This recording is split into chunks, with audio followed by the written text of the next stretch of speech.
Make a note of the location of all the cables that are connected to adapters in the I/O tray.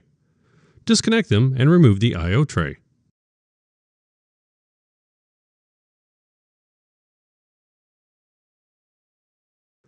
Remove the right riser for slots 10 through 15 or the riser for slots 16 and 17 to access the M.2 backplane. Remove the M.2 backplane from the system board. To remove the M.2 drive, press both sides of the blue retainer. Slide the retainer backward to loosen the M.2 drive from the M.2 backplane. Disconnect the drive from the backplane.